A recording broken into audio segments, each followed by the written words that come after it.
Hello friends, hi, welcome back to M's kitchen. And ఇవాళ నేను మీకు హెల్దీ పాలక్ రోటీ ఎలా చేయాలో చూపిస్తాను రండి. సో ఏమేమి ఇంగ్రీడియంట్స్ కావాలో చూద్దాం. పాలక్ని క్లీన్ చేసుకొని కట్ చేసుకున్నాను. And atta, 2 green chilli.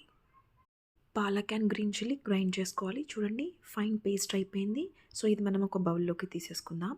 And next ఆటాని బౌల్లోకి తీసుకున్నాం కదా, అందులో ఇప్పుడు మనం ఈ పాలక్ బ్యాటర్ని వేసుకొని మిక్స్ చేసుకుందాం. పించ్ ఆఫ్ సాల్ట్ అండ్ స్లోగా ఈ బ్యాటర్ని వేసుకుంటూ మిక్స్ చేసుకుందాం. ఈ బ్యాటరీ మిక్స్ చేసుకోవడానికి సరిపోతుంది. వాటర్ ఏమీ అవసరం ఉండదు.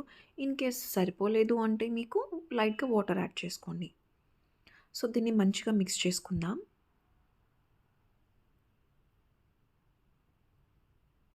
బ్యాటర్ అంతా మంచిగా మిక్స్ అయిపోయింది.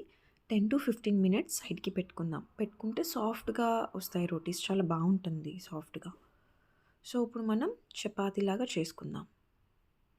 సో అటు ఇటు టర్న్ చేసుకుంటూ లైట్గా పౌడర్ని యాడ్ చేసుకుంటూ గ్యాస్ ఆన్ చేసి నేను మట్టి పన్నం పెట్టుకొని గీని అప్లై చేసేసి ఇప్పుడు రోటీ వేసుకొని ఫ్రై చేసుకుంటాను. ఒకసారి కింద ఫ్రై అయిపోయాక మళ్ళీ టర్న్ చేసుకొని లైట్గా గీ అప్లై చేసుకొని ఫ్రై చేసుకోవాలి. సో మనం ఇలా అటు ఇటు టర్న్ చేసుకుంటూ ఫ్రై చేసుకుంటే బాగుంటుంది. అండ్ మన పాలక్ రోటీ రెడీ అయిపోయింది. ఇప్పుడు రెడీ టు సర్వ్. మనం దీన్ని దాల్తో కానీ పన్నీర్తో కానీ సర్వ్ చేసుకోవచ్చు. ఫ్రెండ్స్, నా రెసిపీ కానీ మీకు నచ్చినట్టయితే share with your friends and family. And don't forget to subscribe, like and share. Thank you.